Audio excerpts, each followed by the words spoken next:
Alright, practice problems. Let's use some De Morgan's theorems to come up with an expression for this. So let's look at this. A plus A.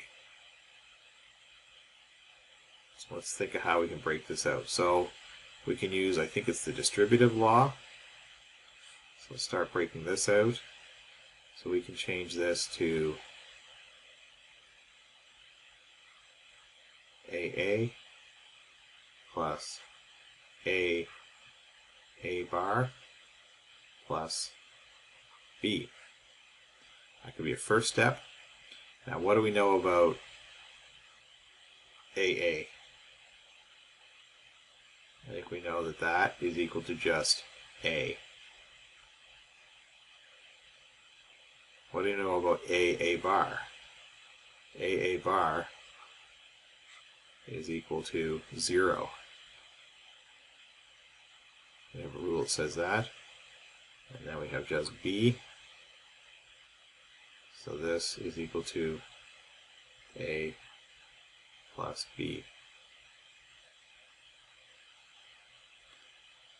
Okay, so that is how we would simplify that expression using just a couple of laws that we know.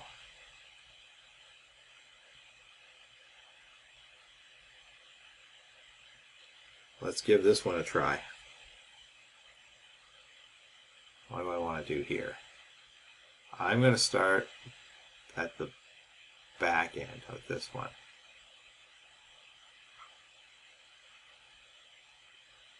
So let's expand this out here. Let's call this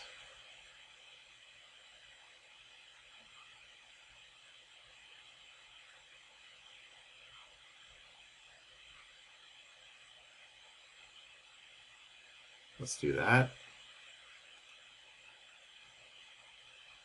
I know this becomes 0.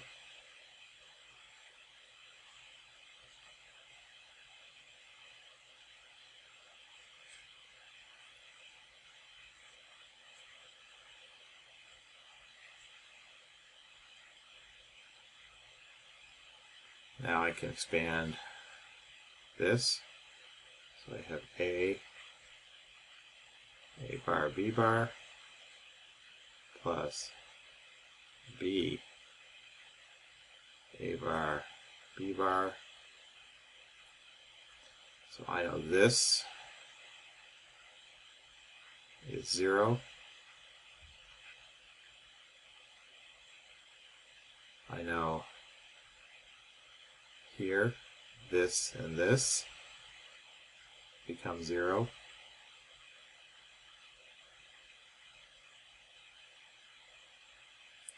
I know anything ANDed with 0.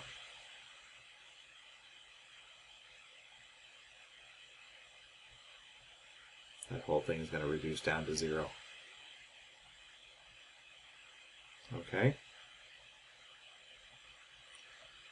And then a real basic one here. This is, let's think about this one.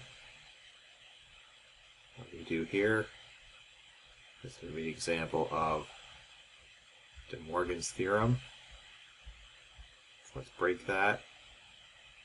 Change this.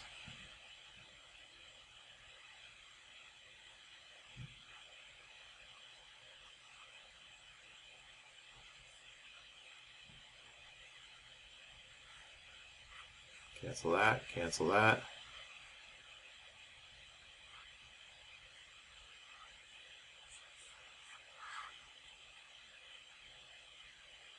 That is our solution.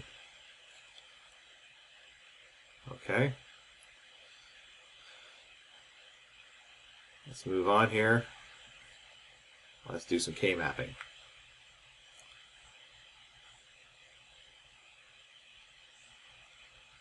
Let's draw a map here. We have an A and a B, so we need to have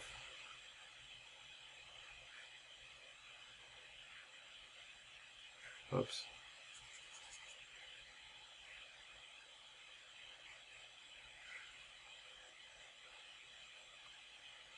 Doesn't matter how you lay this out, you'll always get the same answer.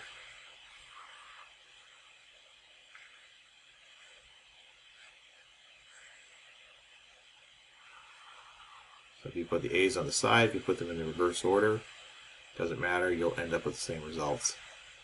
So what gives us a 1 here? This one here. This is A and B bar. And this one is A and B.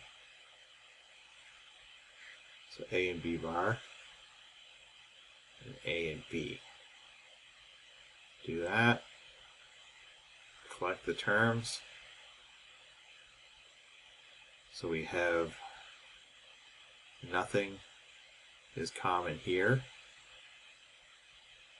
So the only thing here, our expression, is just A.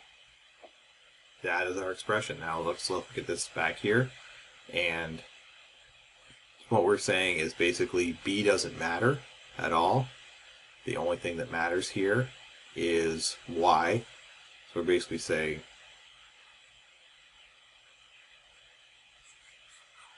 is that true?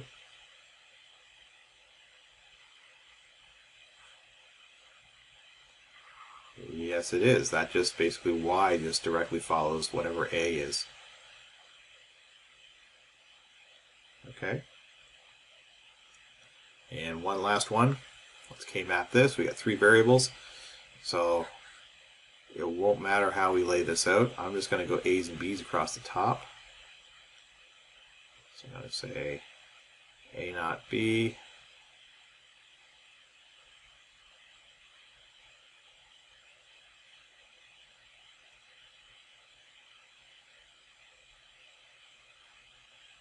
A B. A B naught.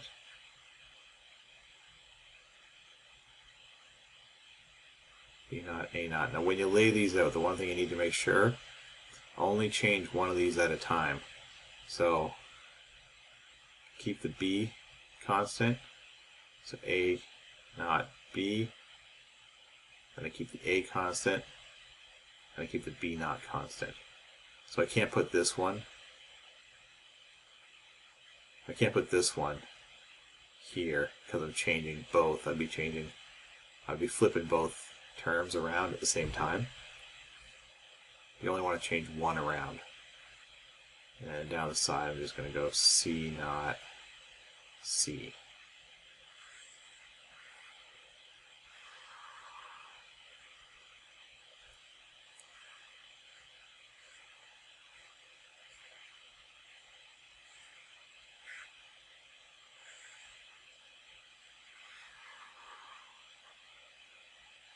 All right.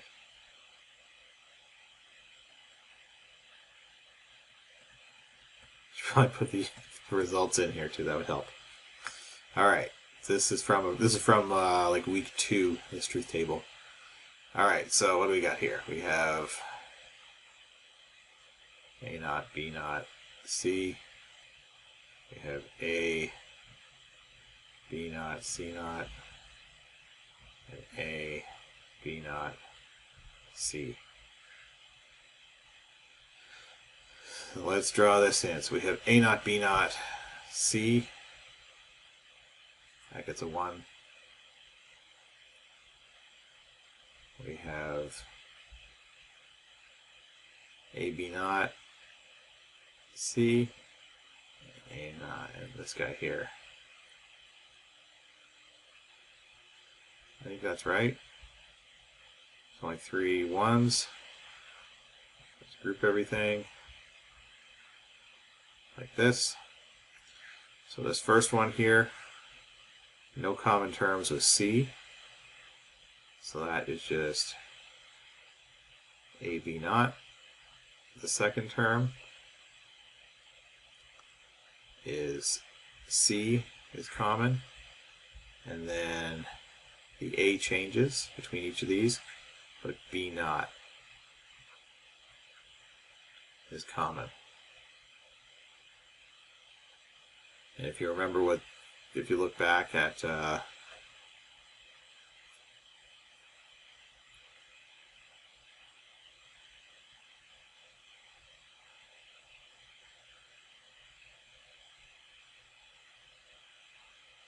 if you look back at that week,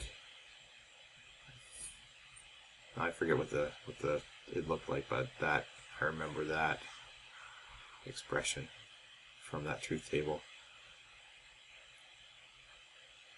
Okay, so that is the expression for this truth table done by a K-map.